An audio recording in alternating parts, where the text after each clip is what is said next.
Imagine waking up one morning and realizing the people you've lived beside your whole life, your co-workers, your classmates, your neighbors, they suddenly see you as enemy.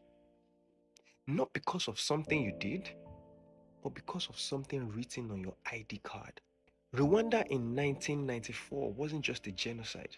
It was the most brutal example of how identity can be weaponized and how propaganda can turn ordinary people into killers. The scars of that story still shapes how Africa sees tribe, politics, and power today. Before the genocide, you see, Rwanda wasn't always Hutu versus Tutsi. In fact, historically, the two groups, they shared language, they shared culture, and they shared land. But that divide became deadly when colonial powers re-engineered identity. The Belgians introduced racial ID cards in the 1930s, labeling every person permanently as Hutu, Tutsi, or Twa, turning flexible racial categories into rigid racial castes. They favored the Tutsis for education and leadership, convincing both groups that one was superior than the other. Then in the 1950s, they switched sides and empowered the Hutus. Ha! Such devils. Suddenly, the Tutsi minority went from favored to enemy. All of a sudden, a dangerous seed was planted. That power comes not from unity, but from eliminating the other group. By the 1990s, Rwanda was economically stressed, politically unstable, and deeply divided. And into that tension came one of the most deadly tools ever created in Africa.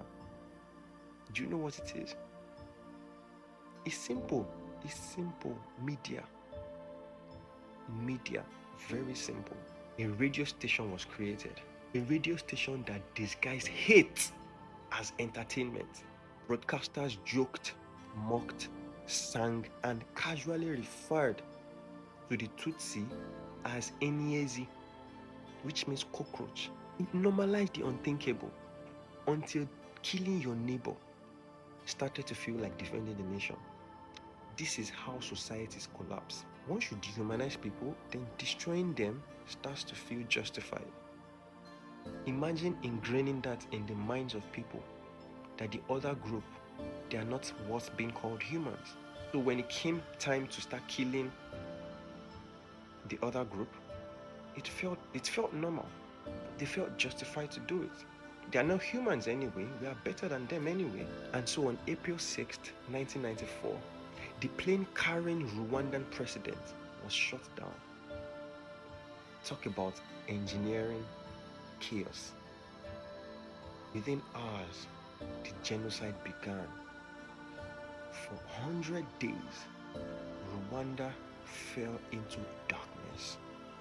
Husbands killed wives. Teachers killed students who you should be watching over.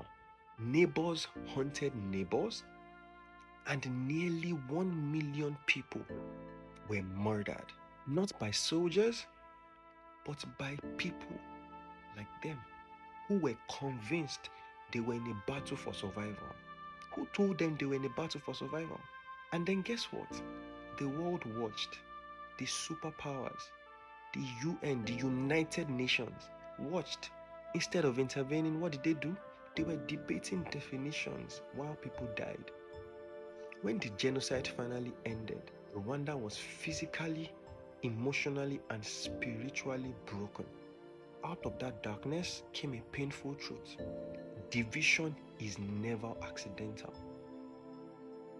Division takes a formula.